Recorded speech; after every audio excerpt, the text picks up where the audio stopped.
Are we ready? Checking one thing clear.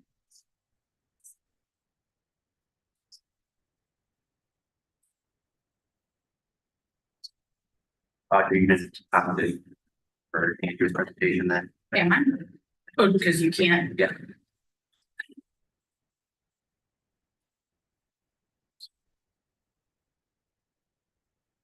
Yeah, exactly.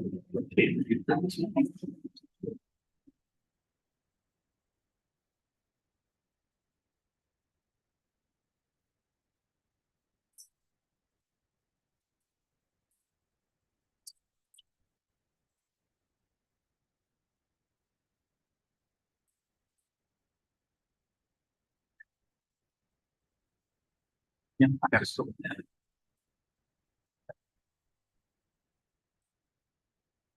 Video making around what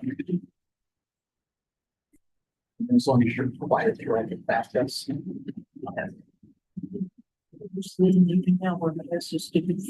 yeah. That's Oh, it's part of the edge. Oh, hey, Chris. You guys are, yeah, I'm just fine. Okay. Is it library have to find the other? Oh, it's, yeah. Jake, roll. Just me, I'd be happy to share. Good evening, everyone. We're going to start the meeting. Justin's going to do the roll call.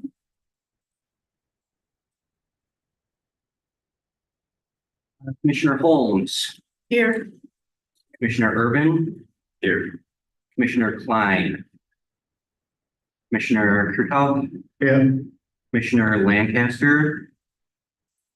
Vice Chair Jameson. Here.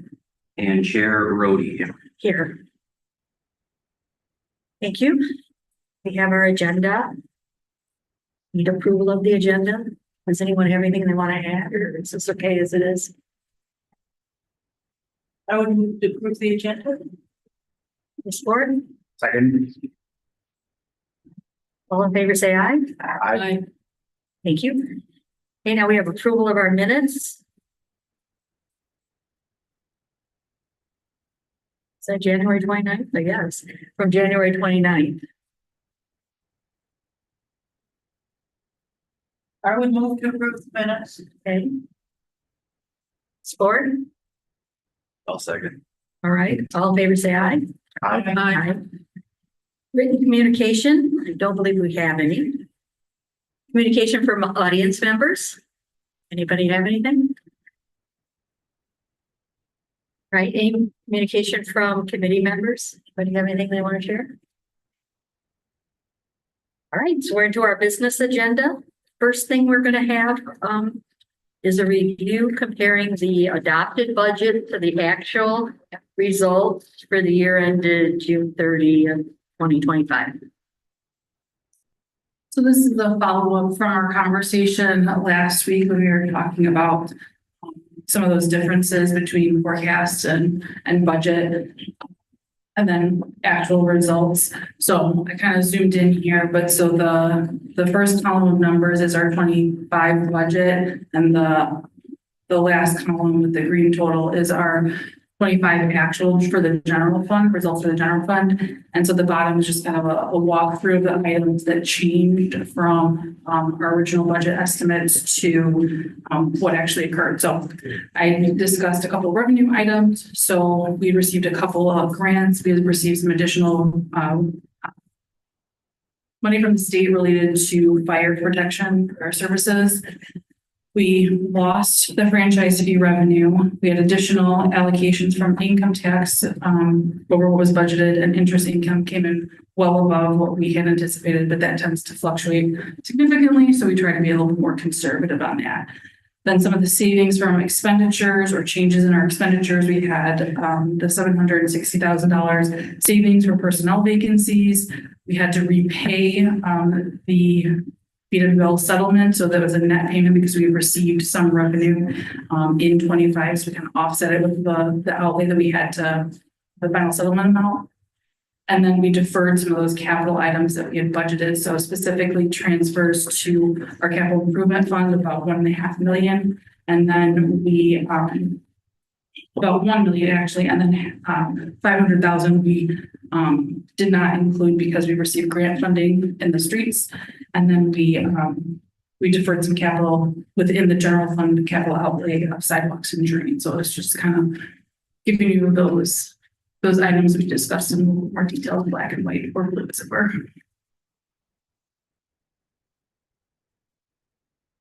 What was with the intergovernmental? So we received a grant for the clerk to for election operations from the state of Michigan through Leo. So that funded our November 24 election. And then we received a couple of fire grants. Some was ARPA related, and then some was reimbursement for turnout gear that we hadn't planned. And then PA289 is the money from protecting state facilities, so MSU that are within the city limits. So the state reimburses us percentage based on the prior year's expenditure. So any change in expenditures in the department tends to change that allocation that we receive. So it's kind of on a year lag. Yeah. So if you hadn't had the Board of Water and Light at 6.4, it would have been 0 pretty much. Yeah. Audrey, Yeah. I'm pretty sure I'm comparing apples and oranges, so Okay. bear with me. I was working off of the general fund summary that came out of the FY 2026 budget request, Okay. page 72, if that's gonna help. And it looked like at that time, 2024 actual was going to end up being a surplus of about 10 million. 24 actual. Yeah. So I'm looking Looking at, at your column here and I'm looking at the 10 million down at the bottom. yeah, What so, am I not understanding? well, that was 24 and everything that I have on here is fiscal year Okay, 25. well then you go over to 25 and at this point in time, amended budget was predicting you would need 5.6 million, if I'm reading this chart right, in order to balance the budget. But down here, when you did a statement of fund balance, it looked like it had been reduced to only needing 406,000. So what am I not understanding between this chart and what you just showed us? So we did not know what the BWL settlement was at that time. So This one did not know that. correct, Okay. because that was prepared last April, so we didn't know that amount. So like what Jill had just said is had we not had that BWL settlement, we would have almost ended the year even, which is what you're seeing there. Then as soon as we had that settlement, we had to throw it back to fiscal year 25. Alrighty, that's.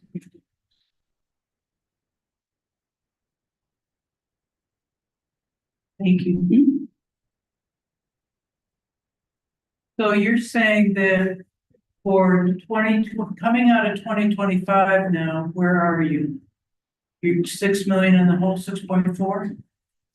That was the use of fund balance in 25, but we still are positive. We're not in a deficit in the general fund.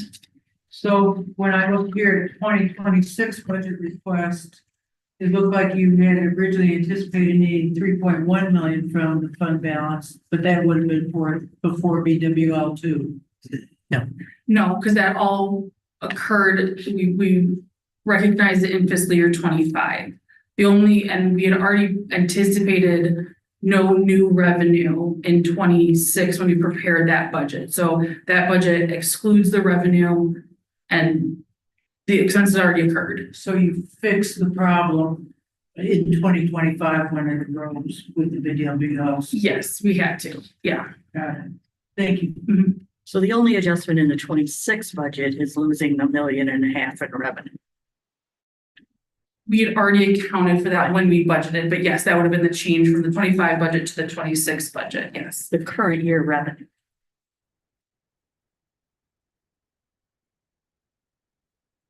Right, so one of the things that we talked about, and since they're already doing it, going to be doing it in this budget, I think it's time that we can actually make a actual recommendation.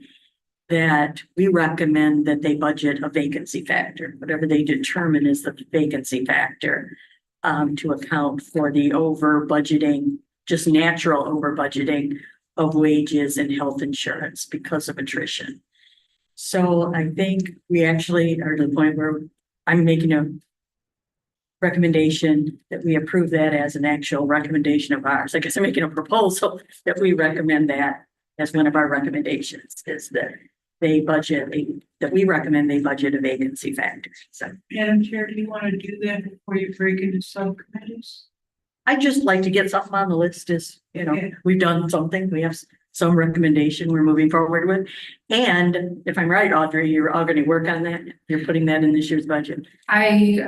Since I heard the conversation about that, I took that back and I was kind of starting to play around with Yeah. that. So I think there's some value there, yeah, for sure. Okay, I'm not opposed to it. I thought it was a great idea. Yeah.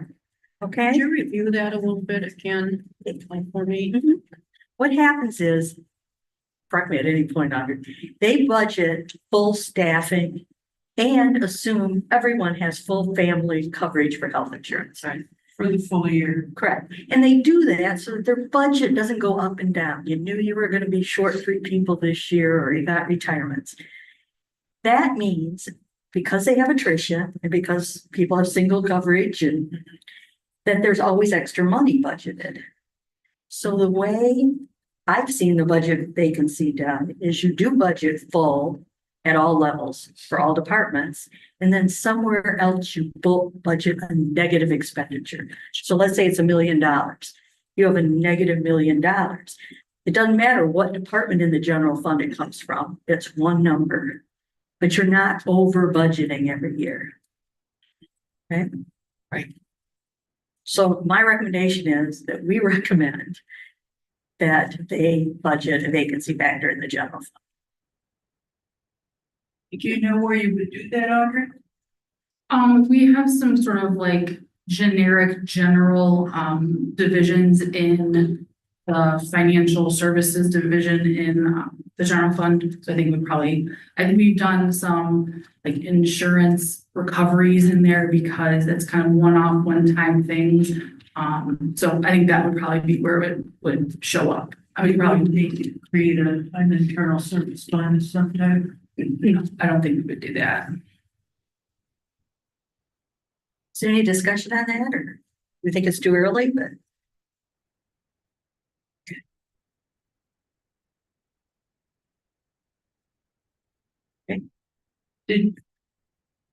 I'll just talk to Audrey about it offline.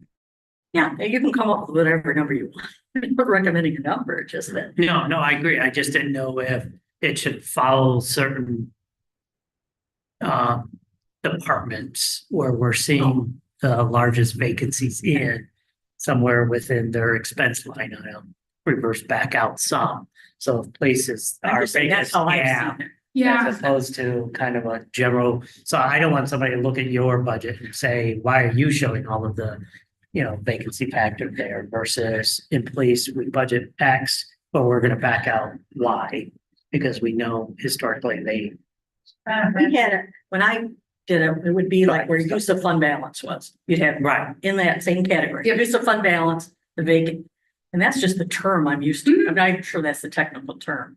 Vacancy factor and use of fund balance was in that same little section, whatever it is. yeah, and that does show up under finance, but we break it out in the budget document. You kind of see those separately as unassigned as opposed to like specifically finance being adjusted, it's not built in with that. I do want to think through some considerations about, like Robert was saying, if it's always police or it's always a certain division, having that fluctuation in a particular function, just because I kind of think that there's some GASB pronouncements coming out that want you to talk about your fluctuations from original budget to actual and amended budget. And so if we always have that fluctuation in that one place, then it might look a little odd.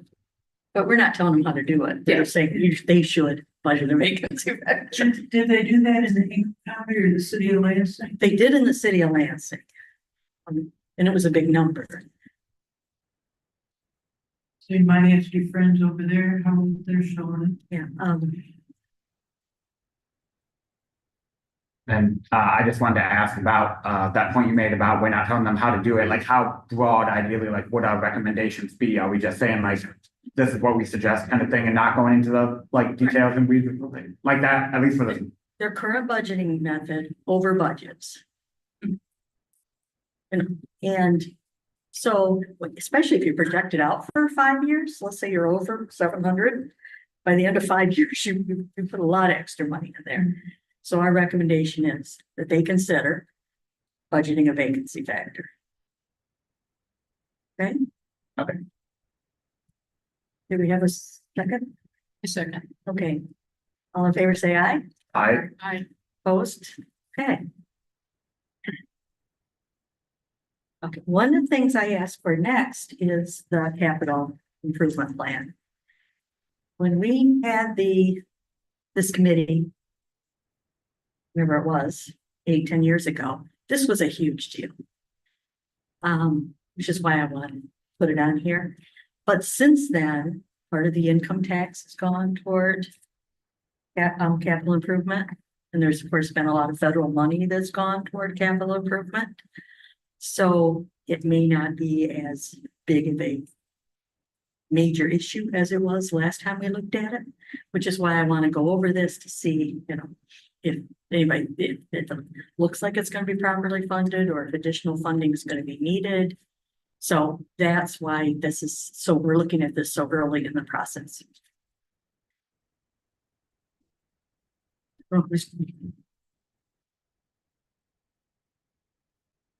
Pretty tiny.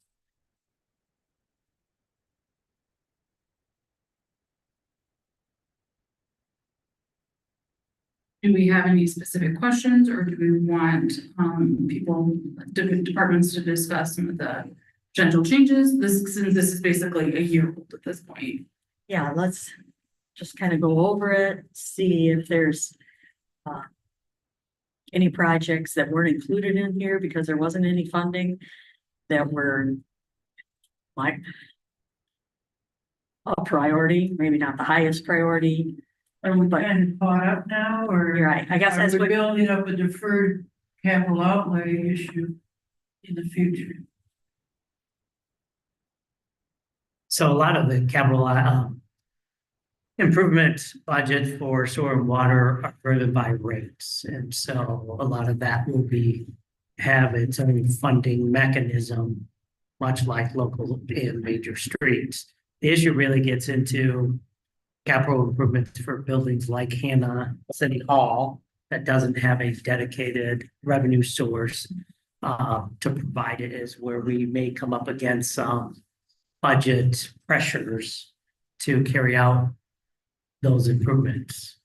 And so I don't know if that's where we want to start, and Justin can kind of highlight projects that, impact the general fund.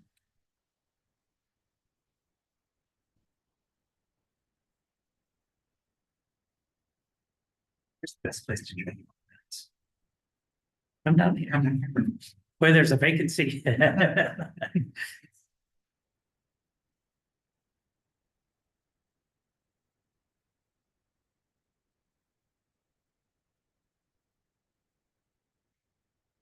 Good evening. Good to see you all again. Justin Drinky, Interim Director of Parks, Recreation and Arts.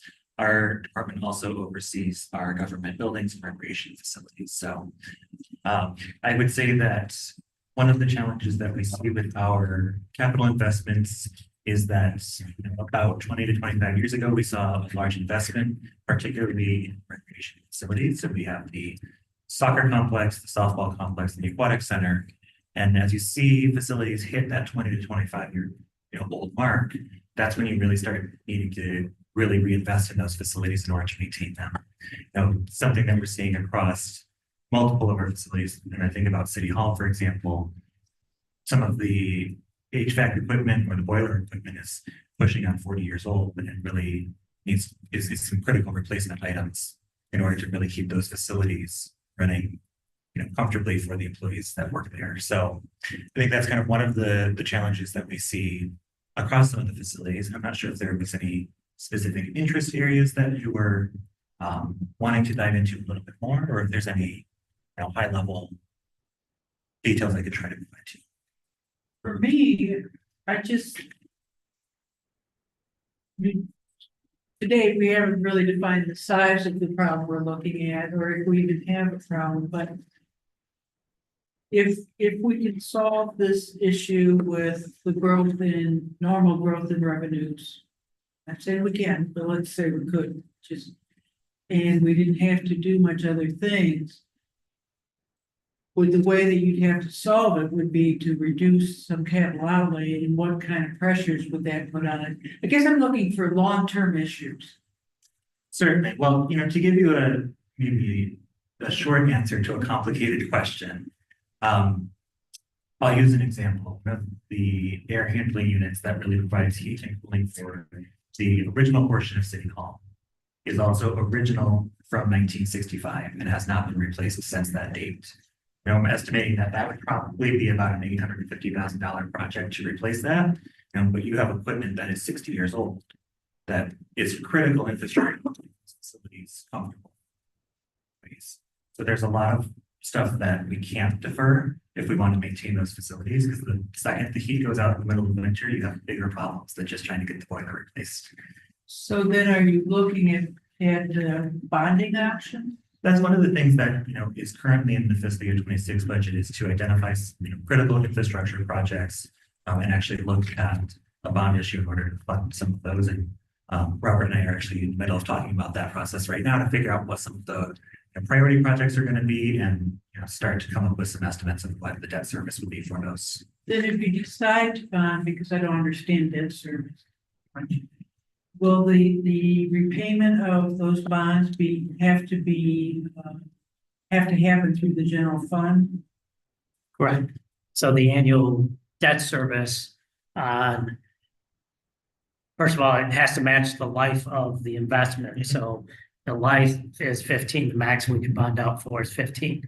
If it's 20, we can go 20. I prefer 20 in most cases. And I think, we've got equipment that has lasted quite longer than that. So then we could spread those capital investments over 20 years, which it makes much more manageable than, footing in one case, $825,000 Right. And cash flowing it, which is what the city has been doing, but doesn't always make the best practice when the life of it can be allocated out over a longer period of time. And so why drain down reserves or reduce certain services because you're trying to do it on a cash basis.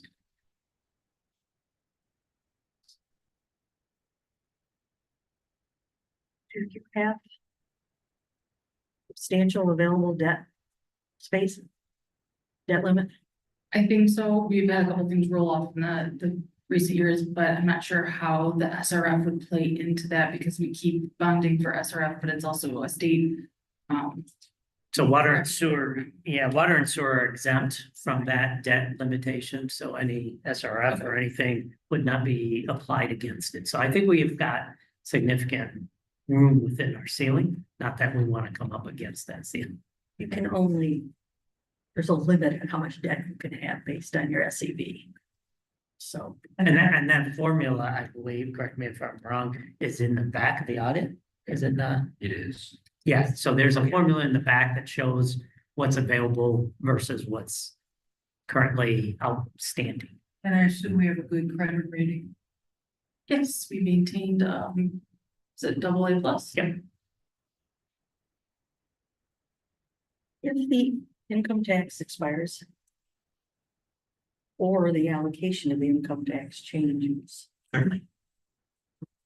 where's it? Would that be absorbed? This looks like a big number in the income tax column. Yes, there's certainly several projects that we've been able to identify for that investment because of the allocation of income tax. The income tax, and I think Andrea will explain a little bit more about that. There's several projects that we've been able to fund that are in her slides.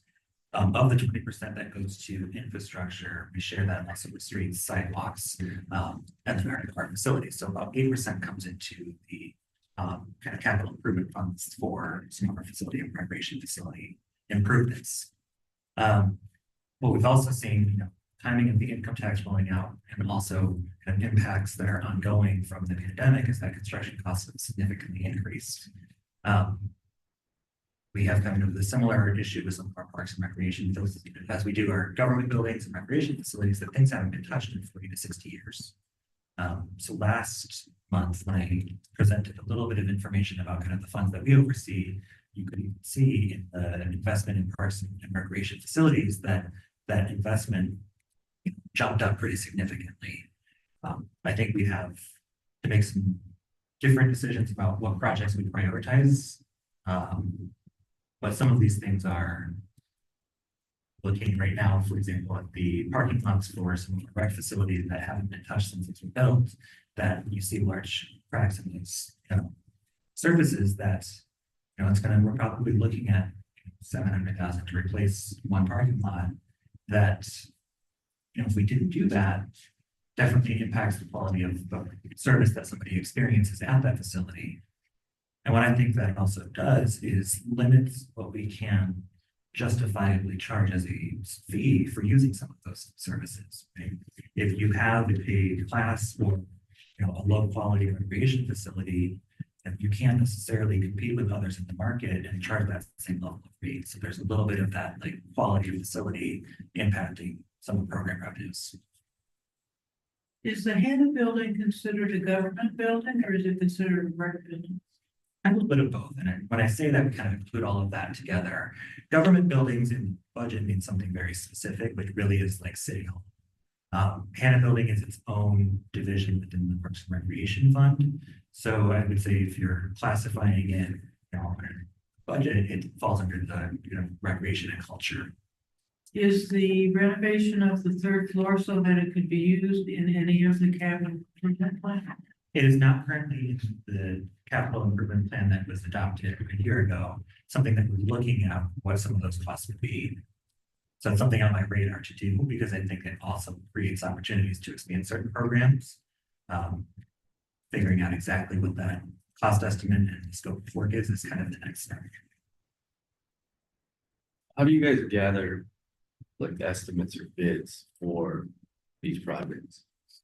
And how many do you seek out? So are you asking about when we're doing estimates for, I'm sorry? Like the parking lot or the boiler, just any massive. Yeah, so it kind of depends on what stage of the project that we're in. So if it's something that we've identified, hey, that's about 5 years out. For a facility project, we have some really experienced maintenance staff right now that know, okay, it costs this much money to do this 2 years ago. Let's forecast what that might be in 5 years based on kind of some assumptions about inflation. Right? As we get closer and closer to the project, maybe we might do some preliminary engineering, get an engineer's estimate of probable cost. So as you get a little bit closer to the current year in that 5-year plan, those costs are a little bit more reliable. And then when we actually go out to do a project, that's when we do that competitive bid process. So we have multiple typically that come in for those. So what's the purpose of the engineer? So I assume you have to pay for that, correct? Well, we would have to do kind of the engineering services anyway to design a project. Okay. And so part of that service that they provide is they say, okay, based on what we're seeing across our projects, we're expecting bids to come back at this much. Are all the projects budgeted, or do you have a whole list of other ones you want to do that you couldn't fit in the 5-year budget? Not everything that would need to be done makes it to this list. And sometimes it's because it's expected to be a smaller dollar amount. Okay. Sometimes it ends up as a repair maintenance item because you're talking about maybe a $10,000 investment versus $100,000. I could probably continue to add to the list every single day if we continue to pay attention to it, but these are the things that we've identified as the highest priority that are on this list. Okay. So it's not that you only had $1 million for 4 years, so you could only come up with $4 million worth of projects. Those are all the projects that you have. It's not like you cut things to make it fit into these 5-year plans. When we're looking at the 5-year investment, those are the priorities that would need to be addressed within 5 years, right? There is a little bit of consideration for what's feasible, right? Not only financially, but with staff time. We can't completely can't tackle every single project and manage this effectively, all at the same time. So we have to weigh a little bit, what is both affordable and achievable within our staff capacity. And can I just add about sort of the interplay of all of these documents? So the 5-year general fund forecast is presented well before this document is prepared. So anything that is currently in the works, we try and include in that capital line item for the general fund, but we kind of don't budget include a huge amount of capital in outer years for the forecast, because we don't want to see those fluctuations, because it might not happen, it may happen. We want to kind of take some of those one-time things out of the forecast. When we prepare the budget document, we try and make sure that the budget document has everything that's in that first fiscal year included in, so the CIP and the budget document agree to each other. But we don't have that 5-year built in anywhere, and we don't currently have some sort of built-in reserve for like the next year's CIP plan, if that makes sense. We just kind of are more on the current year.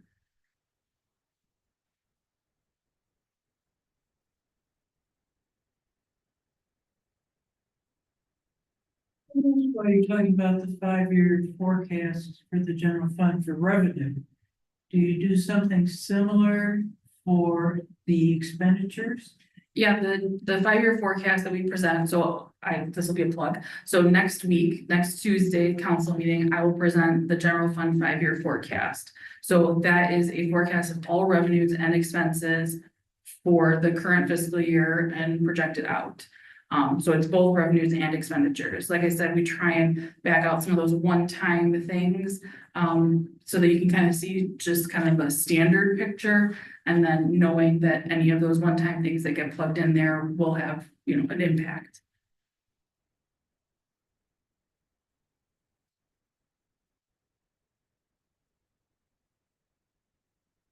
Is that requirement for state law, excuse me? A 5-year forecast? Yeah. I think it's best practices. I don't know that it's required. It might be part of our charter though, actually. It seems like when you get out into year 4 and year 5, it's getting pretty iffy. Agreed? The 5-year capital improvement program is required under the Planning and Zoning Enabling Act. Wasn't the 5-year financial plan he was put together? Response to that? You guys were wrapping up when I started, so I don't have the. No, this one. Oh, Kind of that conversation started after your last 5-year forecast. potentially, yes. I mean, I think when the budget came together and we were looking at an operating deficit of $3 million, $2 million, $3 million, I think because when we looked at these forecasts in the past, it was capital or one-time things that were causing that deficit. But knowing that we put the budget together with a not balanced budget, but a use of fund balance for operations, I think that was the impetus. So before I spend a lot of time looking at the last 5-year forecast, did that include or did not include the BWL settlement change? Last year's forecast excluded any BWL revenue. I believe it was already excluded. And the one that we're going to present next week also does. Any other questions? Did you want to share anything, Ron? I certainly can. I mean, my general fund items are drains, sidewalks, street lighting, so.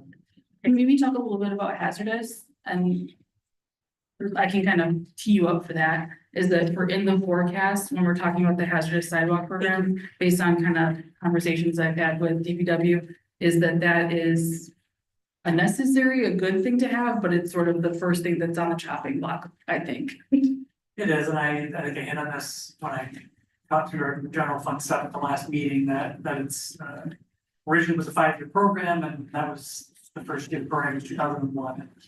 And so I don't have those numbers in front of me, but somewhere in the dozen-year range that we've not gotten funding for that program, because it's one of the first things that historically has gotten cut. There is a part of that that's assessed to property owners, but sidewalk ramps, damage caused by city trees, And any settlement over utilities that are documented that were installed under city contract, those the city pays for. It ends up being roughly a 50-50 split between residents and property owners. But in the early days, you know, when sidewalk was half as much as it is now, we started off at $500,000 in funding. And now we're at 250 if we don't get cut. And then sidewalk ramps, everybody's noticed those steel plates at the intersections.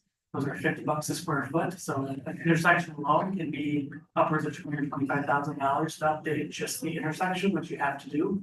That didn't exist back in 2001 when we started, so there's been a huge drive up in cost and a reduction in funds allocated, so it was one of the things that was on my slides, is we could revisit that program. There's different ways of funding it, whether it's a sidewalk village. Or assessed, looking at it differently, so that's, if the program isn't getting through the city anywhere near the frequency that it should be, we really should be probably max a 10-year schedule to keep the sidewalks in good condition and keep the expenditures down. But we're still multiple years away from finishing the first time, so by the time we get back to the first area, because it's gonna keep going, it's like our tree program, it's gonna be a huge project again. It's been 30 years, maybe 30 years at that point, or better, since we hit the first area, so. That's a program that could be revamped. It's not a savings, because it needs to be done unless we're going to look at revenue source like a village or something like that.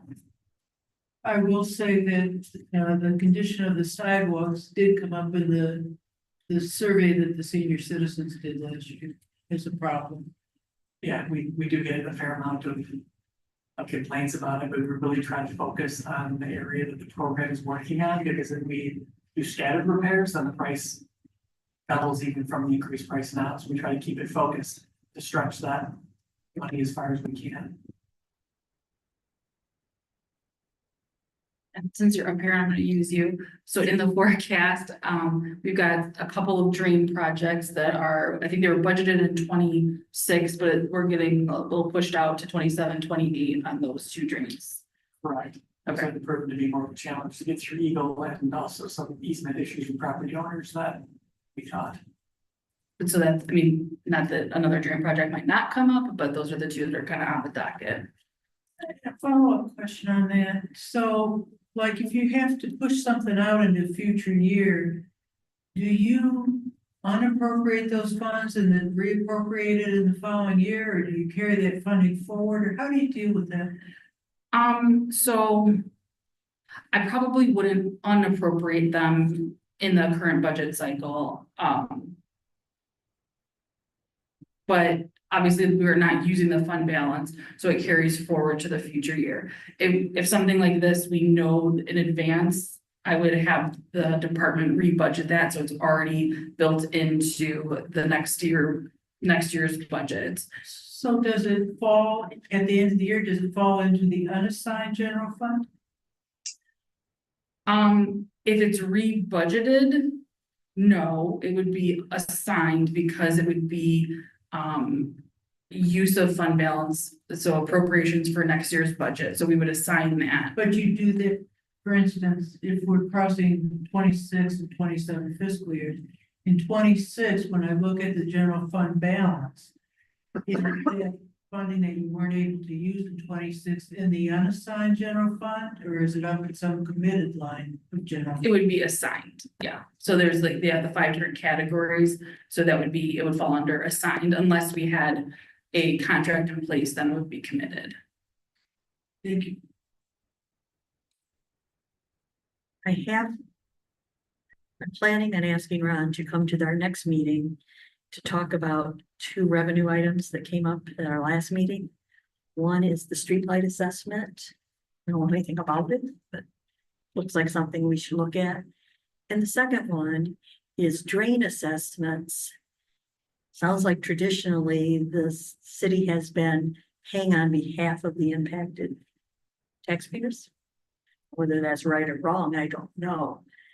But should it be billed to the actual impacted taxpayers instead of the city paying on their same behalf? So those 2 things I've asked Ron, or will ask Ron, to come to our next meeting and talk about. Does that make sense? Yeah, and we can provide you some information on the ones that most recently were passed, who was impacted and some dollar figures. It was somewhat enlightening. Some of our Costco and some of our commercial properties that we're getting great assessments for that we never really looked at because we were just paying them. So the residential ones were pretty small, but there were some that I was kind of surprised that we were paying MSU. I think was one of them, even not that, I think was one of them. So those are not the rule, but there were some in there that you kind of shake your head about why we never paid those, but that was the decision made years ago. So if a drain comes through and it increases your property value, it's a special assessment to the property owners. But it appears the city has been paying those on behalf of the property owners, at least in some cases. So I'd like to understand that more and see if that's something that we'd like to continue. Now, that would be a big change for people. Yeah, No. it would be. All this stuff could be big changes for people, but I think we have to understand what's happening so that we can see if there's ways to either increase revenue or cut expenditures.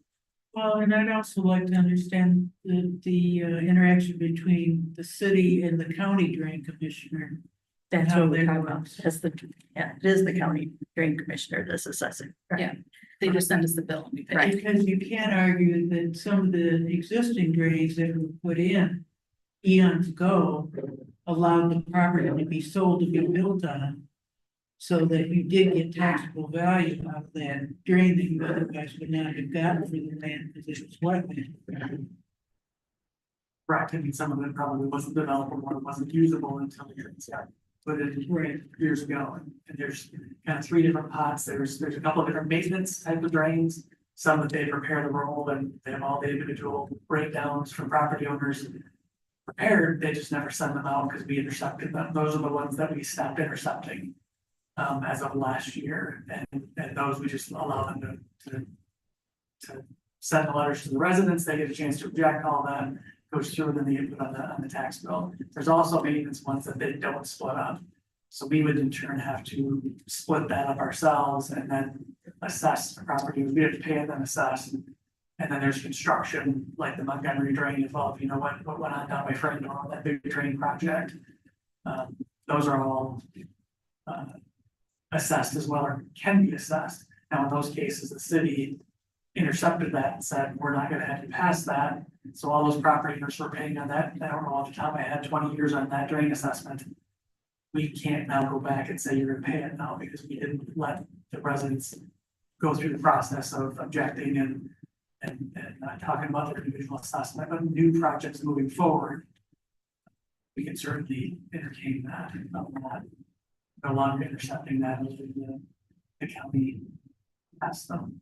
So there's, and then there's, of course, there's some the city will pay for, then right, drainage, city properties, and continue to pay those.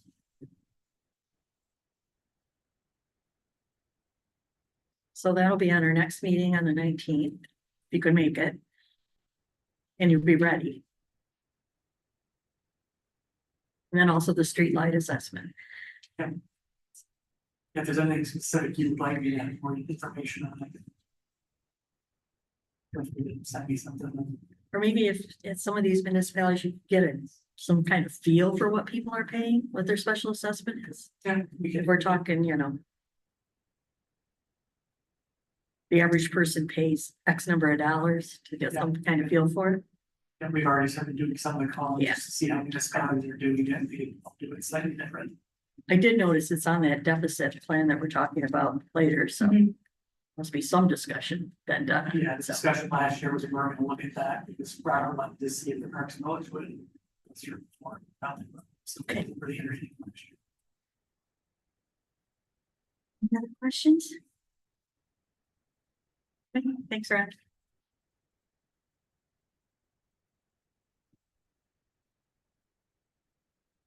Andrea, I think we're ready.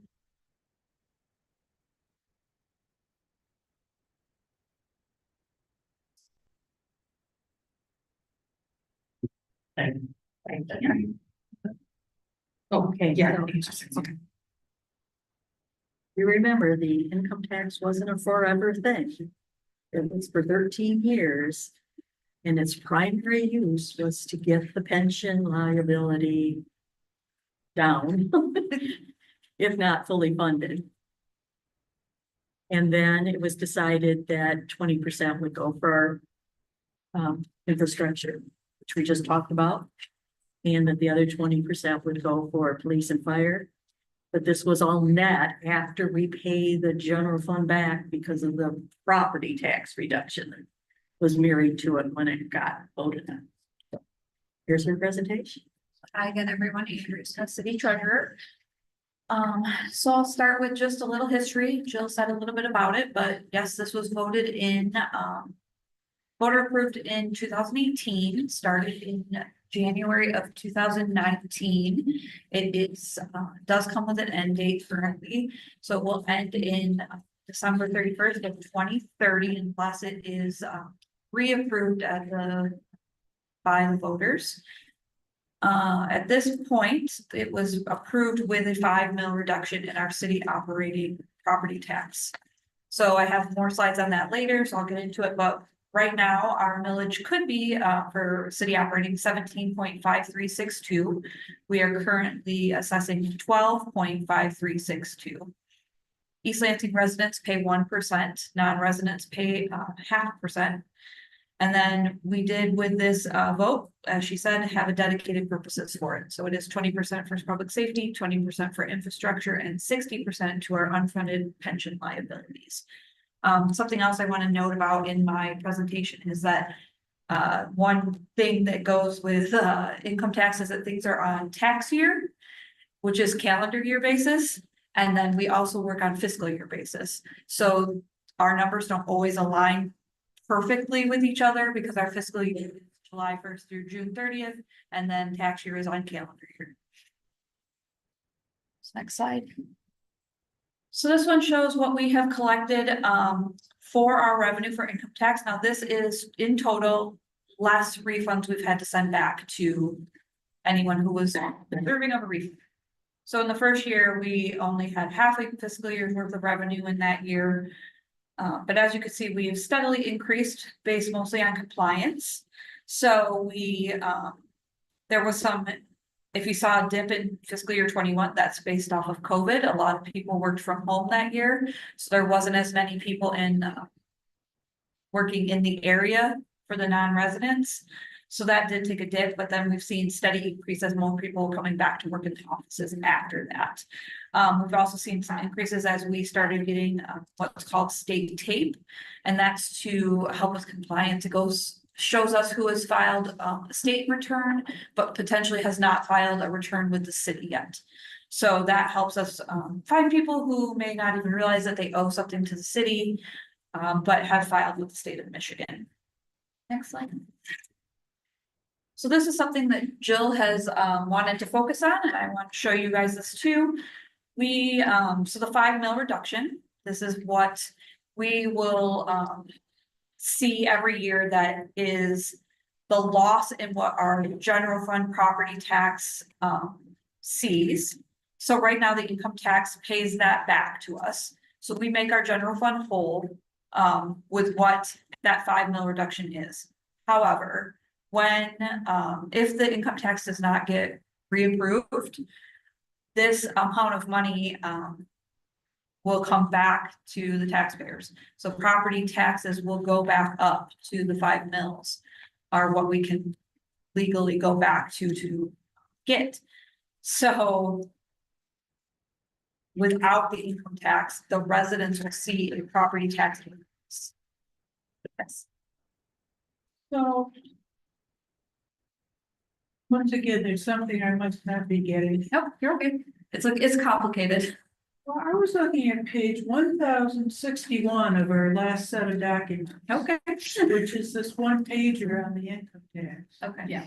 This looks familiar, lots of colors. Mm-hmm. And so the whole time when you said, you've been saying we need to replace the revenue lost by the 5 mil rollback.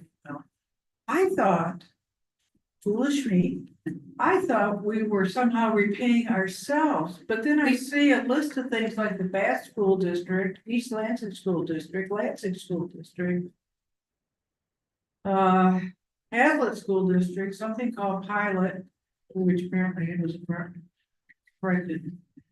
I didn't realize we were paying other taxing jurisdictions. This is only, the 5 mil reduction only affects our city operating. I calculated that like a millage for the various. Oh, That's To how help you you get calculate your, it. yeah, so they all have city operating within their villages, so. This is a little confusing to see on this. Thank you. We have a lot of different school districts within the city of East Lansing, and they all have a city operating within them. So we have multiple school districts within the city plus 2 counties. So we are within Clinton County and Ingham County, Right. and we have multiple school districts, but they all get a city operating piece. So every one of them still has a loss with this 5 mils. If that And makes so we sense. pay everybody else. Okay.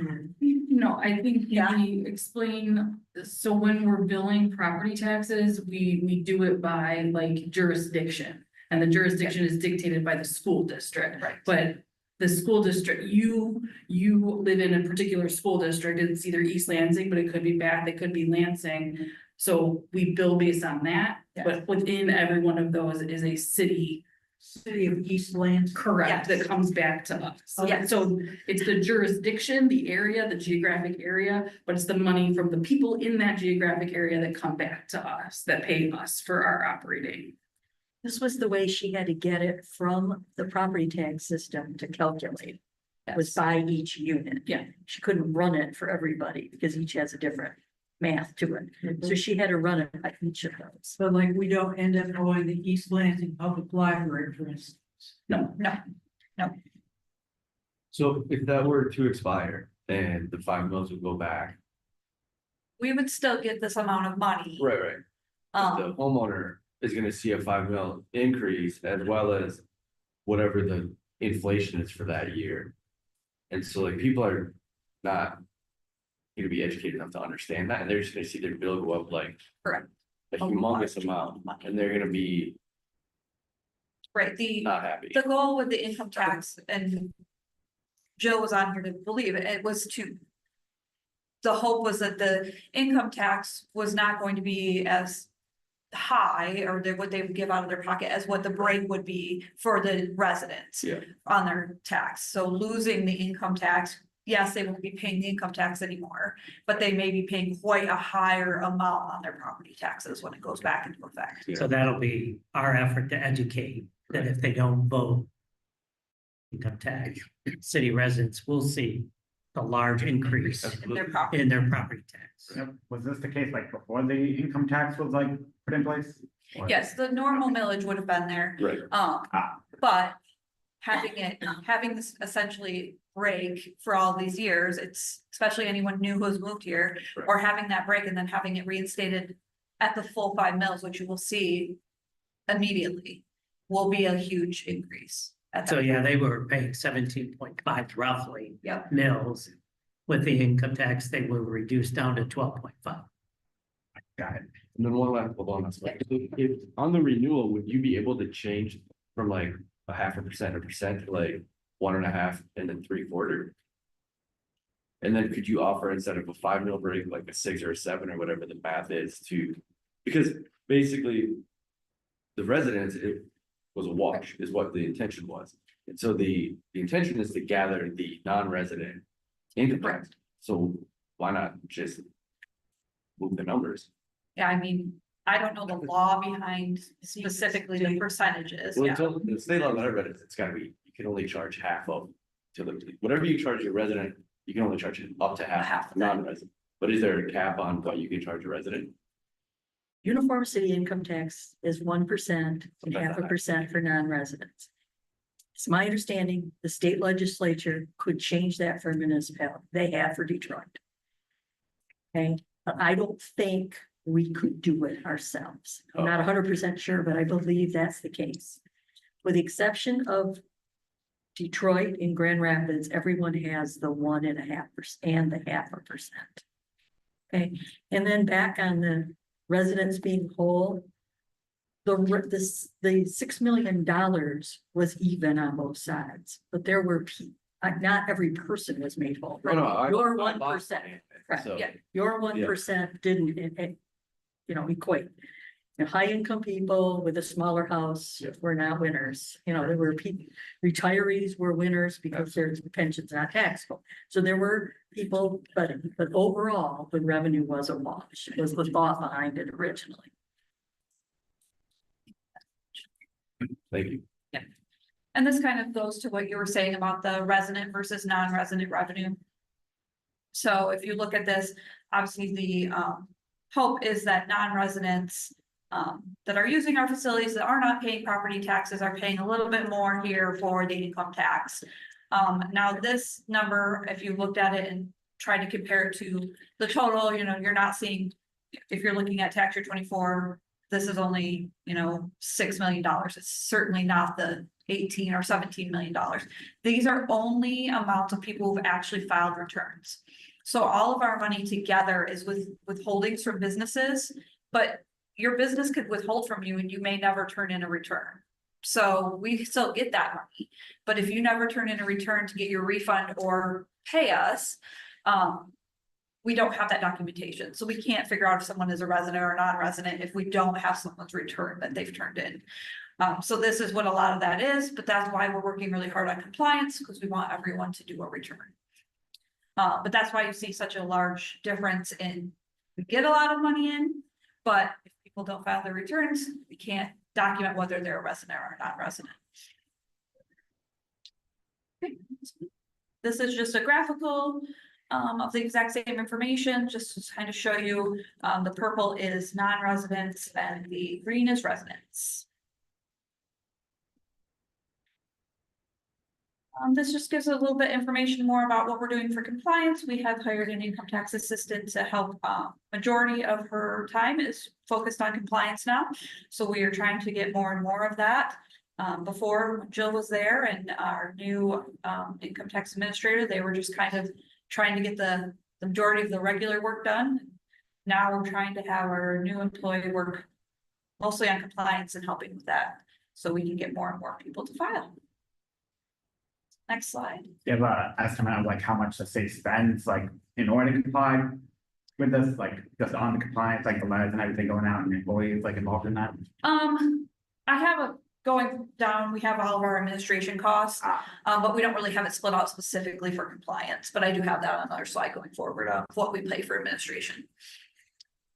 So this is historically what we've used for our 60-20-20 splits. So what goes to public safety, what goes to infrastructure, and what goes to pension. As you can see in the most recent fiscal year, we've put 1.7 million to public safety, 1.7 million to our infrastructure, and then 5.3 million to our pension.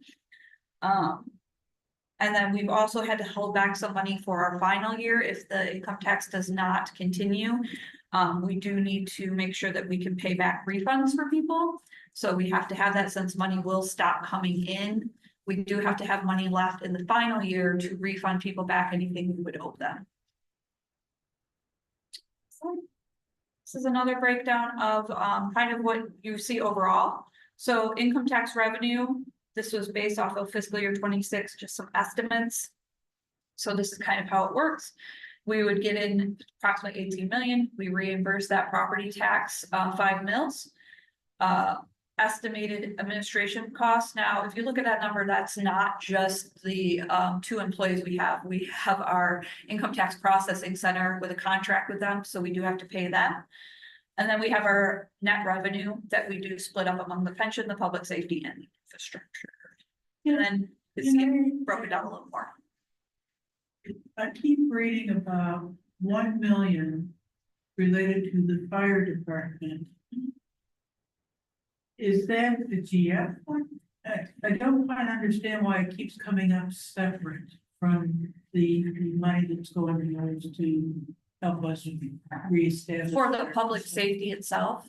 No, I think so for pension, the 60% for pension, so on this graphic here is $6 million. So when we first started the income tax, we contributed that to MERS directly out of the income tax fund. And we've started to contribute it to a surplus division rather than individual divisions. What is a surplus division? So a surplus division is basically, just a savings account with MERS. It's not adjusting let me start over. If we contribute to a division, a specific division, what that does is it ends up reducing our required contribution because it's kind of helping fund that particular division. So your funding ratio in that division goes up. But you're kicking the can down the road because you still have to hit that dollar threshold. You've got to make that contribution to make your pension whole. So if you put money in the surplus division, you're not artificially pulling down those required contributions. So your funding ratio is going up, but then, so you're holding this money in reserve. So then when you hit this outer year, when you have your growing, required contributions, you can start to pull money out of that surplus to pay those down. And you can kind of smooth, but rather than, so that's what we have been doing for a long time is contributing to individual divisions to keep that required contribution at a manageable level for the general fund, because the general fund was the one that was kind of impacted the most. So we were trying to keep those even for the general funds. We weren't seeing a lot of fluctuations, but now because we have funds dedicated from income tax, we're trying to keep that in that savings account so that we're not kicking the can down the road, that we're still and I will let Marnie next week to say it much more eloquently. But that million is a choice Sorry. we have made. Yes. It's not a requirement. Correct. So thank you for getting me back on track. So the 6 million, we're still contributing to MERS. 5 million of that is coming directly out of that income tax fund. We're moving $1 million to the general fund so that the fire department will contribute that in the general fund. And that's twofold. One, because then we continue to contribute to that particular division for those particular employees. So that's an expense of that department, because you can also kind of leverage that expense with PA 289 funding. Well, so why did you pick $1 million and not send all of the fire protection through the general fund and then back out to MERS to collect PA 289? Because if we contributed all of that to a division, then we're artificially reducing that required contribution. And it's smoothing those contributions, or it's reducing those contributions, but it's not helping a problem. Because it's just pushing the contributions out. Again, Marnie can probably explain this much better than I can. I'm just trying to. Yeah, so, I mean, you- 289 funding as we can. Well, and you have to be realistic because the state's gonna push back if it looks like you're trying to play a game. So they're willing to reimburse you the amount under 289 for reasonable expenses coming out of the fire department. But if you try to run everything through the fire department to get additional benefit of 289, they may say, time out, what are you doing? Yeah. And say, that doesn't seem appropriate. But when you only run $1 million through, you're also underestimating what the fire department's costing us to get back up to speed in MERS. I'm not sure over the life of the pension spread that that's underestimated. So we do the annual required plus the additional $1 million. So we are kind of advancing more contributions under the fire that reduces their long-term liability, Reduces the fire department's long-term. long-term liability. Right. We did this presentation at the last meeting, and I asked Justin on this. The fire had Is your mic on? I'm sorry. I think it is, Is it green? yeah, All right. the had a slide that I just did not understand. And it had to do with this and their contribution. So maybe if you can look at that and maybe bring that to us and sort of explain that, the fire department. It was their last slide about what their net cost was. Okay. And it included this $1 million. And so if we can maybe have that explained.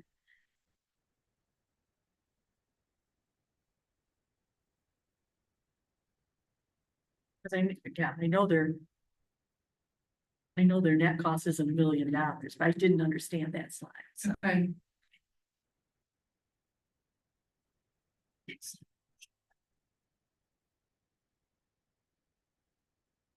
Just.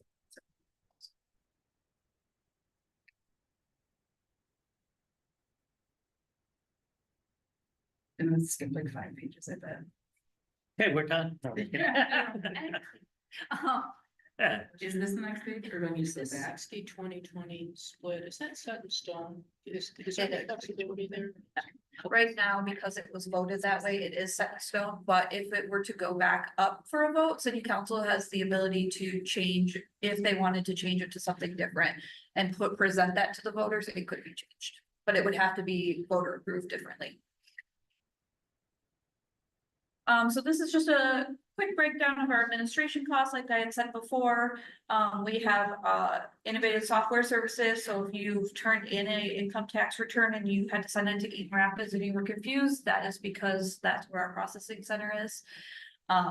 They do all of our processing of our income tax returns and some of our customer service. But like I said, we do have our administrator and our assistant in City Hall that can help with questions and things like that. They are in City Hall directly, and they are getting a new little space that should be open on Tuesday. You can build it.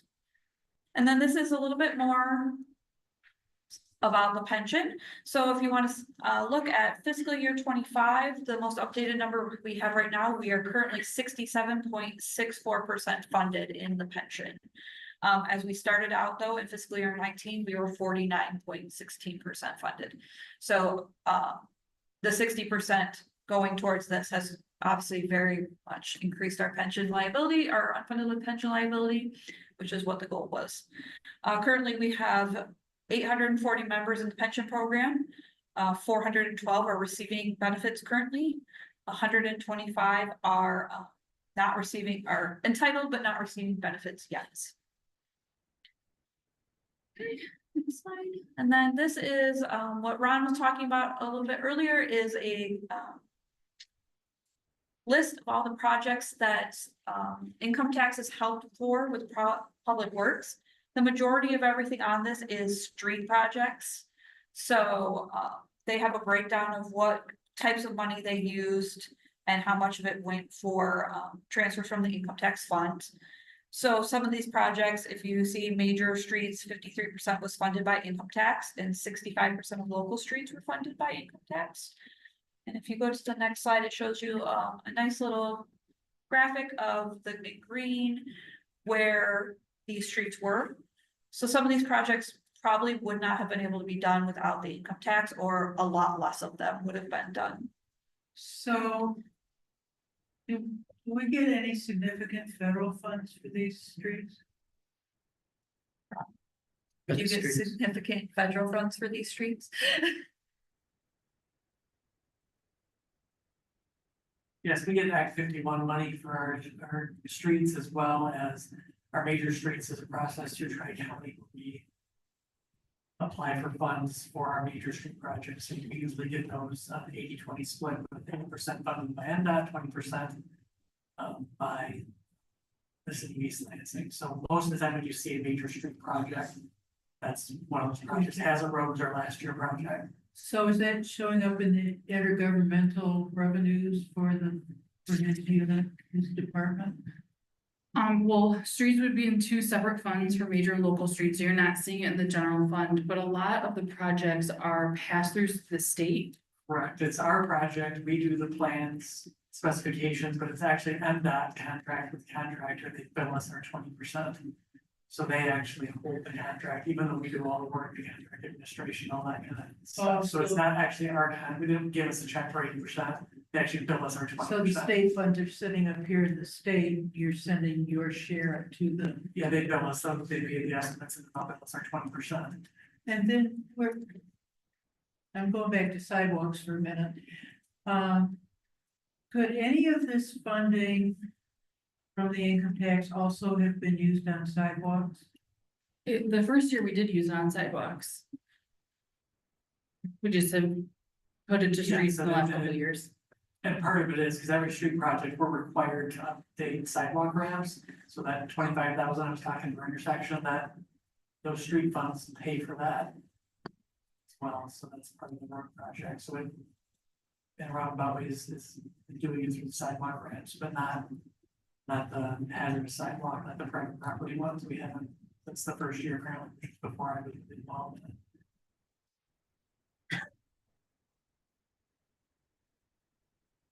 So the general fund doesn't have a transfer out to streets. The income tax fund has a transfer out to streets. Yeah, related to, this infrastructure, the allocation, but there is no allocation or transfer from the general fund to the streets. If there was no income tax, there would be substantial transfer, right? Not that I've ever, You wouldn't do these projects? well, they were cash funded before, I think. Correct, we would do with gas and weight tax. I think in the distant past, there was general fund contribution to the street program, but that, I think that's not the case in many years. So if there was no income tax, there'd be very few street projects. Would say very few, but it would certainly be reduced, we certainly wouldn't keep up with. And we already struggle to keep the streets in good condition, we'd lose ground, yes. Oh, it's over 4 years that you've had 4.3 million. Okay, all right, okay, thanks. Then the next slide is a set of projects that the Parks and Rec Department has used their income tax funds for. I'm sorry, can I ask one more Of course. question, Ron? So Ron, all that's you. these bike lanes that have been put in, how are those funded? Those are again funded through on those, most of those are major street projects and they Through the fund major the same, street fund. same process, and there's. PAT funding or special funding for non-motorized improvements, the transportation alternative program that funds a lot of the. Pathways and bike lanes and things like that, so it's funded through that same process. And that would be in the major street fund? Their funding would be there? Correct, again, that 80% the state pays, they're not really showing up, but yeah, our 20% is budgeted in those projects. Can I just follow up? Doesn't Act 51 also require you to spend a percentage, 10% of their Act 51 monies on non-motorized improvements? So even the Act 51 gets somewhat parsed down. And sidewalks don't count as non-motorized funds? It can be, I mean, sidewalk improvements are part of that, but it's a lot, even the mid-block crossings we put in, rapid rectangular flashing beacons, those type of things are all non-motorized bike lanes. Widening of sidewalks, that type of thing for non-motorized would be considered. Or not. But you're hitting, if I may, you're hitting on one of the issues the city faces. So it's balancing the interest of multiple perspectives on transportation. So there's a segment of our community that want bike lanes. There's a segment that still want, well-maintained sidewalks.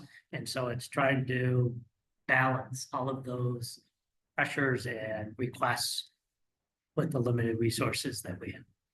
I guess my thinking is kind of like we're all meeting here because we're scrambling for dollars, but we did make a policy decision to put in bike lanes. We did, Which now have to be maintained. absolutely. And it's kind of the point that I think you or others have been making about the Hannah Center and other things, other Parks and Rec things. I mean, we made a decision to accumulate these assets. But how well did we plan to maintain? Exactly. And Act 51 still, it's not lane miles, so that we haven't widened the road, but bike lanes, and we've reduced to 4 lanes with 3 lanes, so the additional expense is pavement markings that are involved with the bike lane. It's signage, so it's not a huge increase, but if the argument could be made that you reduce the lane width, then you have a permanent. You can reduce the road by that, but you have permanent reduction in cost and things if you want to go that route, but so far the city has not really increased cost all that much because we've done it within the existing footprint of the road. That makes sense here.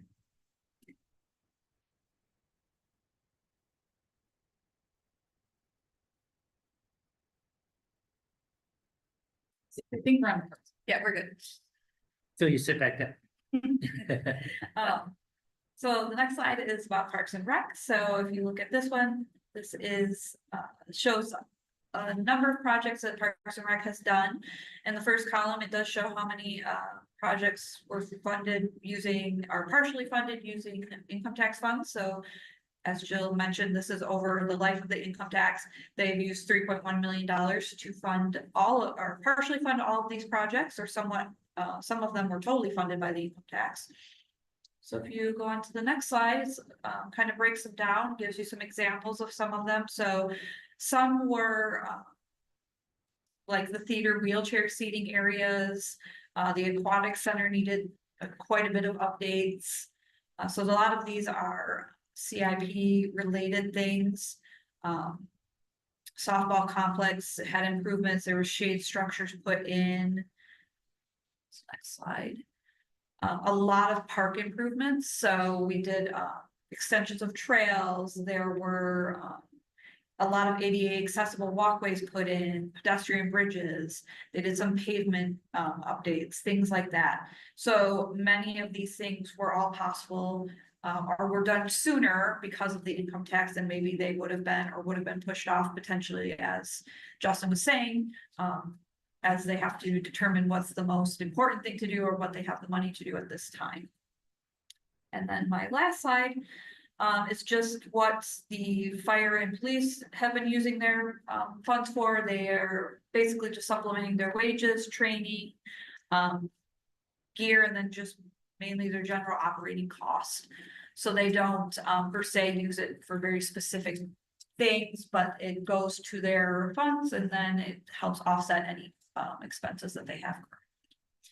So that is my income tax presentation. If you have any questions, I'm happy to attempt to answer them.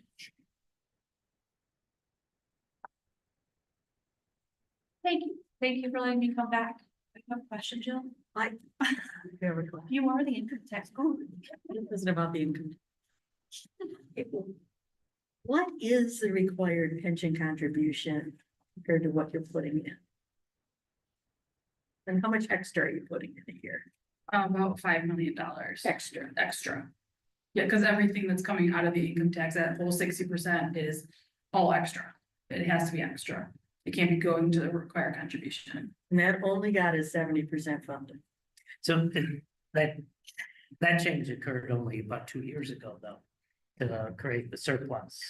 No, but we were always. I mean, we were contributing, but again, yes, we were contributing to divisions, but then over the last 2 years, we made a switch to put the surplus income tax funds to the surplus division, which will help our funding ratio. So the valuation that's coming out in June will be kind of the first year where every contribution that we made during that calendar year was all to the surplus division. So we can really see how that impact makes what that impact is to the funding ratio. But all this extra money only got us 70% funded. So if I may, that was the problem, and I think Audrey tried to explain that by using the income tax to pay your annual required contribution, all we were doing was chasing our tail and not gaining ground. And so the idea of shifting it to a surplus and still making the annual required, we are in essence doubling the amount of money we're contributing, therefore gaining greater ground to increase our funding level. So when do we hit 80% funded? Or 100% funded. Well, you'll never hit, well, you'll come close, but a lot of municipalities never hit 100. But MERS wants us to fund our legacy debt by 2038. Be 100% funded for legacy debt in 2038. They keep changing their assumptions. So they changed the. yeah, a lot of things changed, but I also, if I can, wanted to follow up a question of where do we fall within the overall MERS municipal membership. So Marnie sent a page and I did a quick calculation. There's 750 MERS members. We fall in the 60 to 69% funded as of 2024 valuation, which is 170 other municipalities are in there. And then 538 other municipalities are above that. And 42 are below it. So we're in a group of 170, but we have a lot to go to catch up to the other 538 that fall in to the higher percentage brackets. Of those below us, are all of them under state supervision or none of them are? Or- I'm not sure how many are currently under state supervision. I think a lot of them kind of withdrew state supervision. I know Flint still has some requirements that they have to have the state, but they're not under emergency managers. Detroit's no longer Pontiac, but they still may have to go through some extra approvals to for their budget approval and expenditure plan. I don't know if Dale could provide. That's like the area next to mine, but I don't have the numbers like it. Off the top of my head.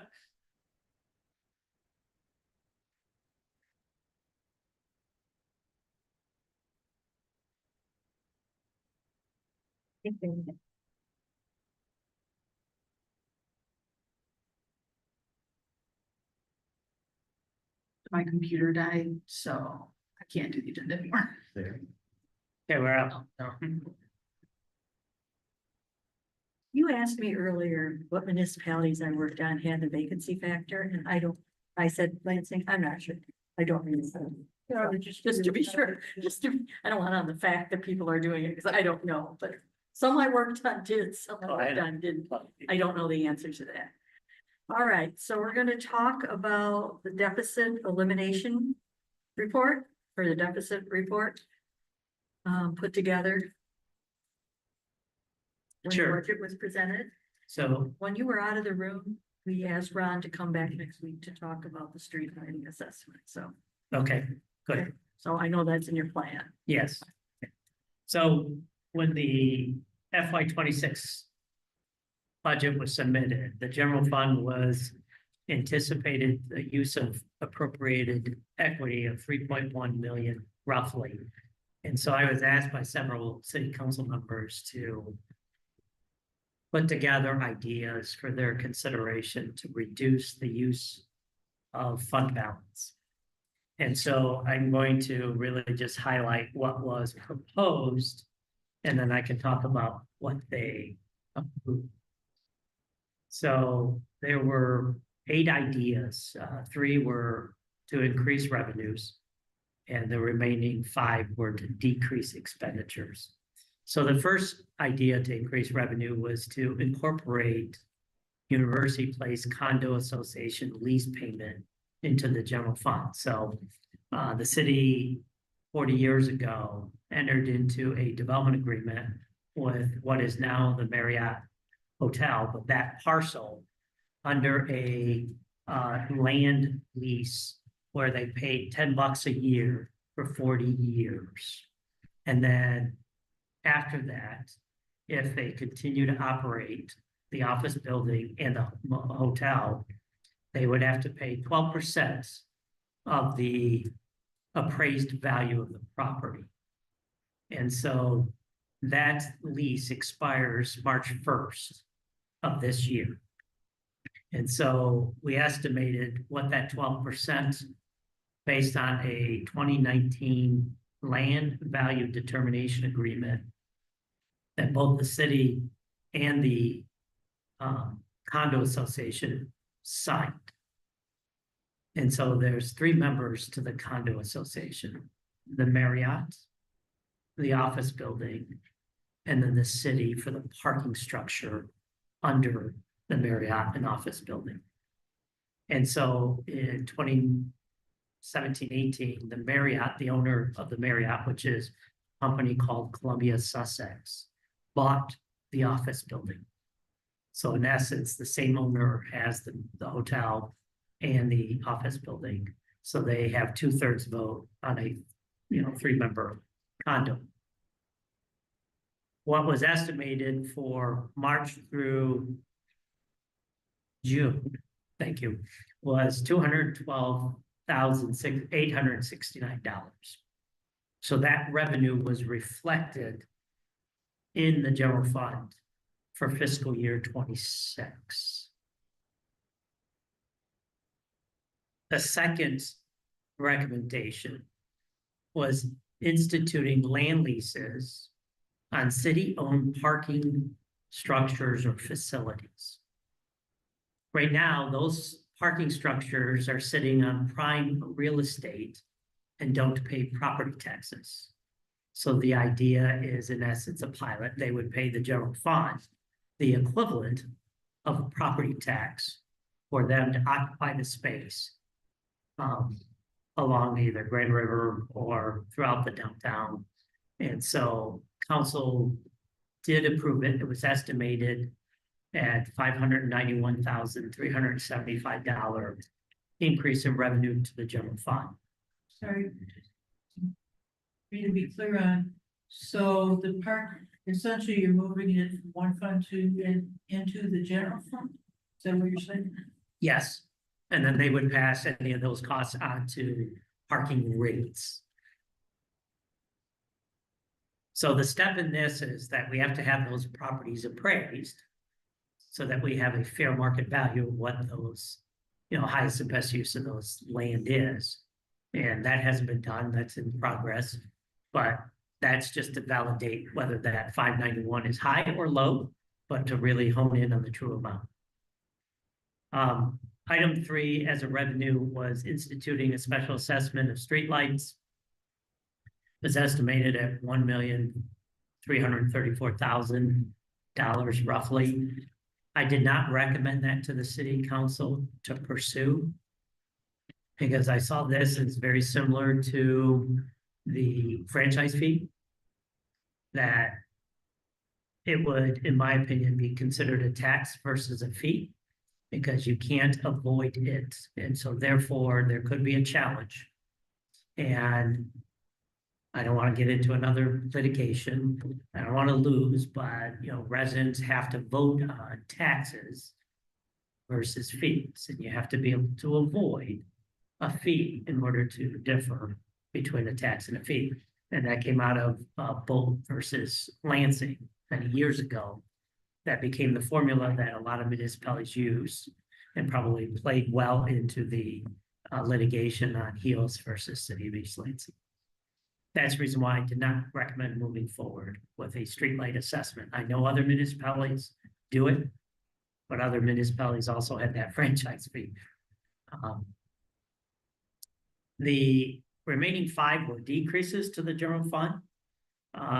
First one was reduce or eliminate general fund contribution to Parks and Recreation Fund. In essence, that was the millage that we put on the ballot to cover the $2.6 million transfer we make from the general fund to Parks and Rec. That millage required a charter amendment because we have a charter cap. That did not pass. The council could choose to put it back on in August. That has not been discussed by council at this point to put it on the August ballot, and we will miss, in essence, the August ballot because they have to do any ballot issue by March 3rd. So I think they're looking to this committee recommendations on whether or not that is one of those recommendations that come out.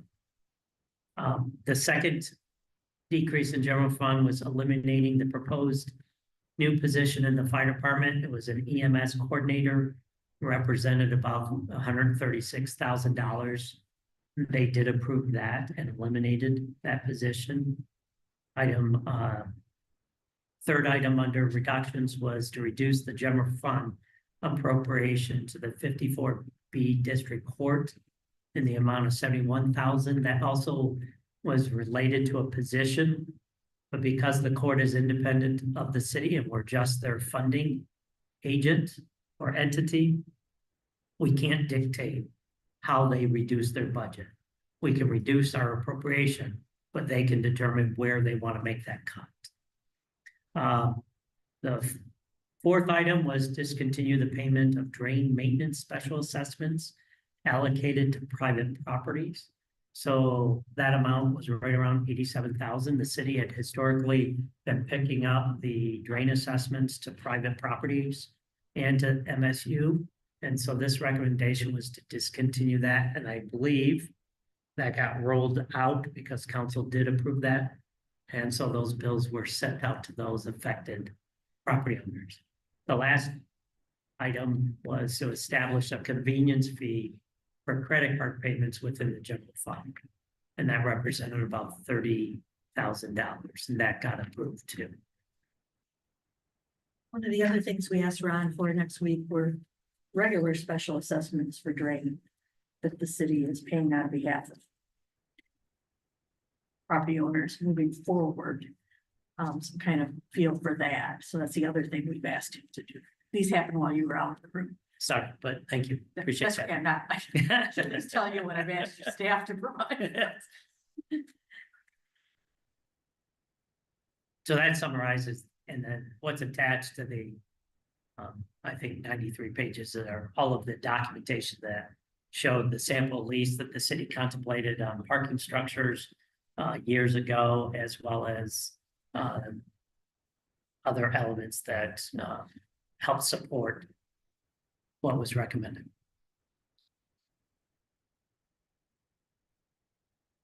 Was the vote on the millage? Ooh, 61% no. Thank you.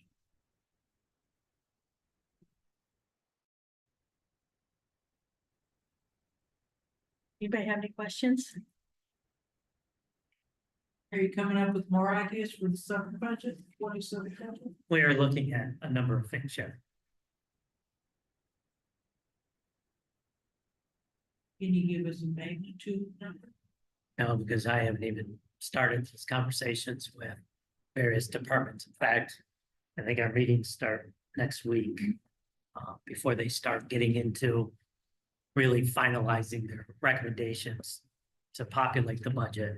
We really wanted to sit down and really talk about some of those adjustments, be it in contracts, be it in vacancies or personnel. And the other direction that was shared, that if they're asking for new positions, that has to be on a separate document and not incorporated into the budget, so that council can choose whether they want to use fund balance or increase the use of fund balance to fund those new positions. They came from Saginaw County level, I remember they were in the city. So I worked for Saginaw County, but prior to that, for the city of Bay City. What do you see, if at all, any big differences between funding things in Saginaw versus funding things here? So the biggest thing, and I brought this up several times to the city council, is the uniqueness of state law is that the city residents pay 100% of 54B district court. Saginaw County, that wasn't the case. The county paid for all of the courts. And when you look at, I think they used to be municipal courts that became district courts. And so that municipality continued to be financially obligated for it. But there were other cities throughout the state that had no municipal courts. And so when the district courts were created, it became a function of the county. And so the conversation is, why is the residents of East Lansing solely responsible for 54B and the court cases they handle? Why isn't there a share at least between the county and the city? It isn't just East Lansing residents being served by that court. No, there's students, but those are residents. So any incident that occurs within the city that you may go to 54B, that is paid for by the city. And we do about $1 million or so toward those courts. Their expenditures are about 3.8 million a year. But how much is the impact on GM? I thought it was about $1 million. So this is the issue that we're currently trying to get our arms around. So tickets written by the police or pays, those revenues are retained by the court and not reflected in those departments. And so the general fund impact is mitigated because of that. And so we're trying to really delve into is how much is fund supporting 54B if those revenues that aren't required by state law to stay with the court come back to those various departments. But right now, I think we're subsidizing 54B or our general fund contributions around 1.6, 1.9. I'd have to. It's, What's that? It's about 1.6 in fiscal 2025. Yeah. I pulled that off of that chart. The merging of two or all three of the district courts in the county has been under discussion since I moved here in 97. Every few years it comes up again and then it goes away. You remember I asked her at the last meeting why the last one fell apart. She said there was some time you had to get it done within. And Yeah, the legislation yeah, had a this sunset. has come up over and over and over again. It gets so far and then it just doesn't go any farther. So just let's keep that in mind that there could be some savings there or maybe not. I don't know, but it's been looked at numerous times. It sounds kind of like, then like if we were to recommend that, like, Look at it does the again. same thing happen again, like with, like, But I think there's a lot of regional cooperation we could recommend be looked at. Doesn't mean we recommend you do it, we just recommend that you look at it. And what are those things? I think that's part of what we're gonna have to come up with. But I think courts is one of them. And if you remember, I clarified early on that King County Circuit Court is a client of mine, so anything court related, and I need to be careful with things. Well, we're only talking districts, so I you should be good. But the whole court administration Sure. I decision is like family to me.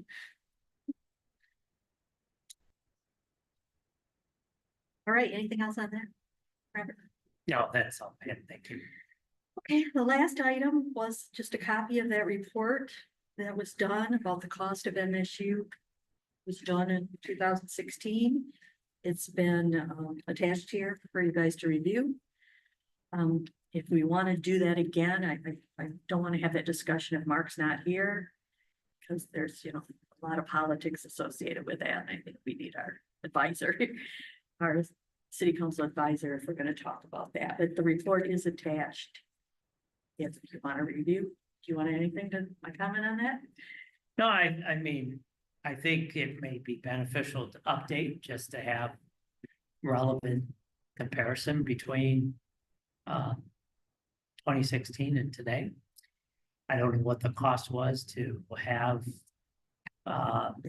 Mr. Bean from the Great Lakes Economic Consulting Group do this report. He will be, Mr. Meadows will be at the next meeting, so that should be an item for us to discuss, whether we want to move ahead with that. Not again, no, he's not a member, but I think his input would be important in that, So my thought on the next agenda is we got MERS. We want just a presentation on retiree health insurance, who gets it, how. Steve is also presenting next. Oh, he is. Yes. Okay.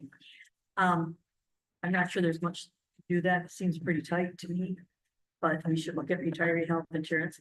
Those few questions for Ron, and then discuss if we want to do this MSU update. Do we want to roll him in the discussion? That's the retiree health insurance. Yeah, that's Steve is, yeah. Retirees, active employees, do we want to do anything? The retiree health insurance for active employees and current retirees. When I said retiree health insurance, I mean retired health insurance. But do you want to, I mean, it's my understanding from reading stuff that your insurance costs on active employees are really putting some pressure on the budget as well. Yeah, that's too much for one meeting, I think. I rely on you, Madam Chair. Yeah, I mean, if we're gonna talk about health insurance, that should be its own issue.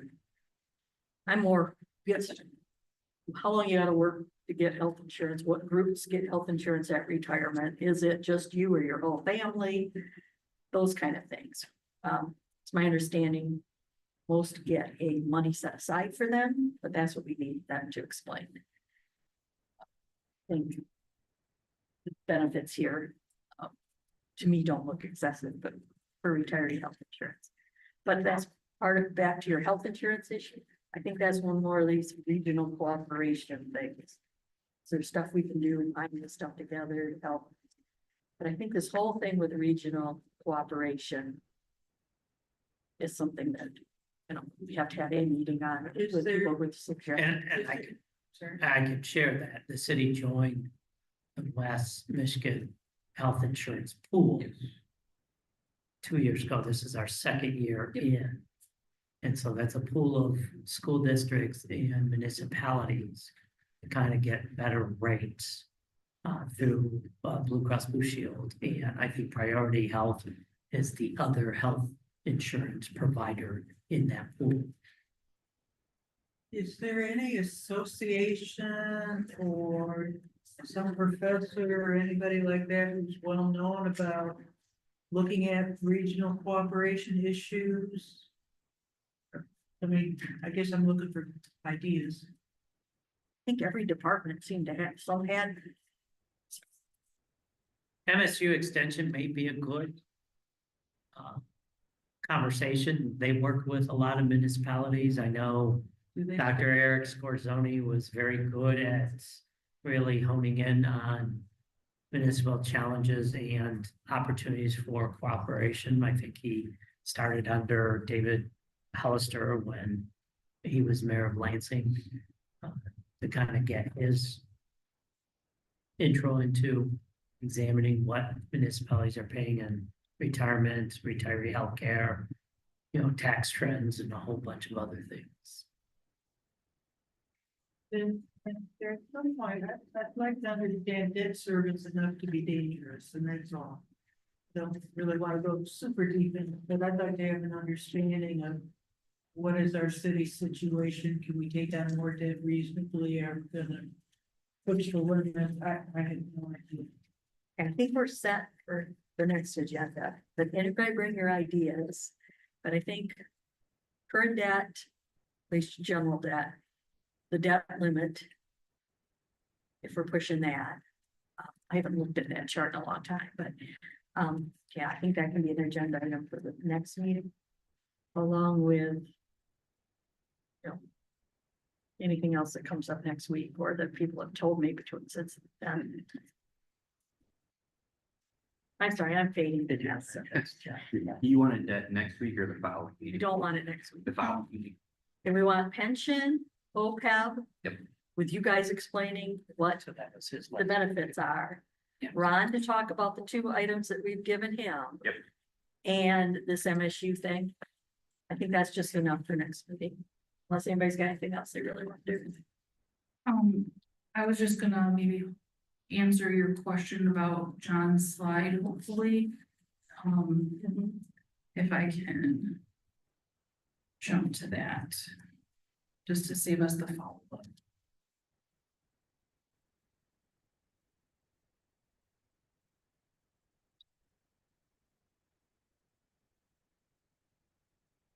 So I think what you were seeing was, it was just a slide that said revenues of 8.3 million, expenditures of 14 million, net impact of 5.8. And I think this will give you a little bit better. And the remaining $1 million was from the general, that whole sentence there. And Just you don't have to answer it right now. It's just, what are they costing us net? right, like I just have to flip the page.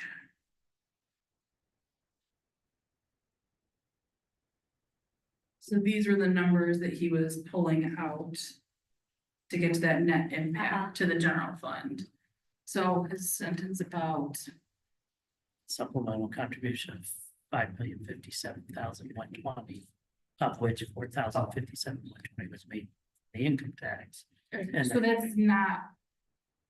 I think that was misrepresented. Maybe there was a $5 million supplemental pension payment from the income tax. 1 million was related to the fire department. 5 million was not for the fire Yeah, department. because this made it sound like it was costing $1 million. That's why she keeps saying this $1 million. Yeah. Right, and yes, the $1 million just kind of float around and it kind of comes through and I talk about it a lot. it's a good thing to talk about. But I think, yeah, his statement made it sound like everything was going to fire, but really just the 1 million annually is going to fire. But the net. This is a lot of revenue against those expenditures. For the net impact to be 5.8, I mean, that's, Yeah, so the intergovernmental revenue, I mean, that's PA 289 money, that's over $2 million a year. Charges for services, that's ambulance reimbursements, charges to MSU, and then transfers in is also that there's 1.8 million of transfers in from the income tax fund that is also just the general support of public safety, not just the income, not the MERS supplemental. okay, so So five, yeah, so we're missing the word MERS in there. And so your supplemental was 5,000 for everybody. 5 million. 5 million, right? 4 million came from the income tax and 1 million comes from The the general fund. Okay, Yes. good, all right. Okay, thank you. So we can manage PA 280. Yep. 289. Yep. That's all right, Robbie. There'll be a test at the end. I just know you guys work too hard. And I guess I would say, because I'm gonna go over the forecast in a lot of detail, I would say if you wanna log on and watch next Tuesday, or come in person, but I'd rather watch it in my pajamas at home if I were you, but that'll kind of maybe highlight some of those things and maybe bring up some questions for the following meeting. I do have a follow-up question on the fund balances where people are getting tired, so if I could just talk to you about it. Sure. Can you send that out as soon as it's public to us? Yes, yeah, we've got a draft, but it will go up tomorrow on the council agenda, so I can share it out. Okay, good, thank you. You can ask. We can stay a few more minutes if you want to ask it, but. Oh, fun. I'm looking at the CAFR, page 172, which is last 10 years fund balances for governmental funds, and the first one is general fund. And it looks like, and this is why I keep thinking to myself, well, what's the problem here? So, Because, and let me just set the scenario for you, then you can tell me where I went wrong.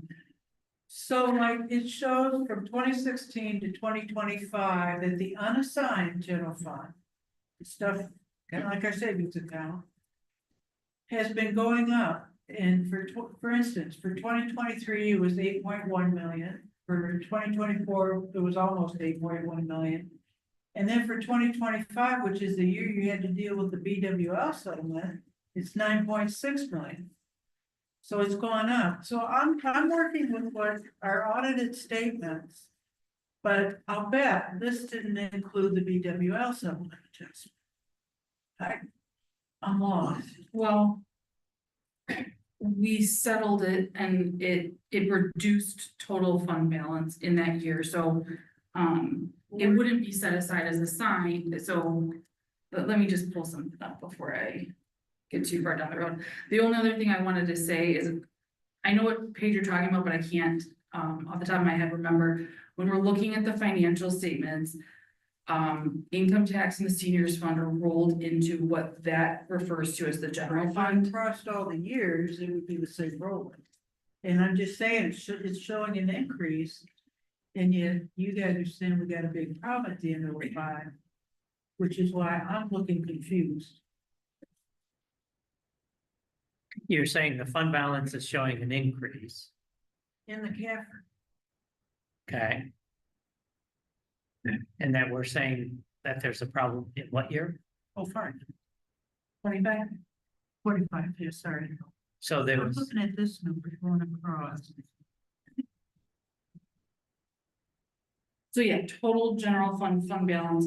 So this includes, this is just general fund, now income tax fund is added on top of that. Okay, now go to the next year. So now you got the income tax rolled in. Yep. It's But still increasing, and even the unassigned is increasing. This is why I didn't want to bore you guys with this stuff. once the. So the unassigned is 9 million. And the year before was 8.1. I just want to make sure. Well, a lot of, what did we move in there, 5 point? I don't think that was in unassigned. You don't think that went into undersigned? No, like the ARPA is, Yeah. is in assigned. Okay, Needs a total general fund is giving them. Whatever you're doing. But the income tax is also growing, the fund balance for income tax is also growing, because what Andrea was saying is we have to hold back an amount for that final year of And income it's tax. rolled into this general fund too? It is. Okay, well, if I'm confused, I you can make, understand. I don't think that financial statements are for the casual user. They're not easy to decipher. No. I fully acknowledge that. GASB's best intentions is to make them more user friendly, and I think they've made them further and further away from user friendly, but that's my personal This would opinion. indicate there is no problem. Yeah, but as Andrew, or as Audrey discussed earlier, the current budget has an operating deficit, not just an overall deficit spending, an operating deficit spending, correct? Correct. Correct? That's a structural problem. How big it is, I don't know. But it's not showing the camp. Correct, because, right, and because a lot of times expenditures are under and revenues have been over. So, but for the budget to have a structural deficit, you have to use fund balance for just, not just capital, just regular operating stuff is a problem. And that's what we have to get to the bottom of and see what the other options are. And I will say, yes, maybe general fund, unassigned fund balance is increasing, but the percentage of operating expenditures, which goes to that structural deficit, is hovering or decreasing. So when we have like a 17%, fund balance as unassigned fund balance as a percent of operating expenditures, that's 2 months of operating expenditures. That's not a lot. So while it's going up to 9 million, so are your expenditures, so as a percent of expenditures. Yeah. You're staying.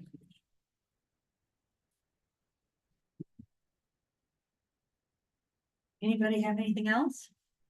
I just wanted to throw out to answer your question from earlier, the 26 plans being mounted by the state.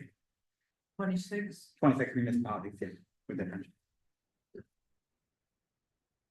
And technically, we have a monitoring plan because we accepted the Protecting Michigan Pension Plan grant. And so that they require you to continue to get, file like 5-year updated plans just to make sure that you're staying on track.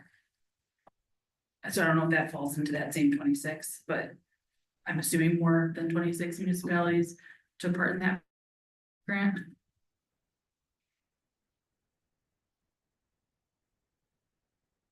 So unless anybody has anything else, I think we can make a motion to adjourn. We're good, John. Second. Thanks. All those in favor say aye. I See you in 2 weeks.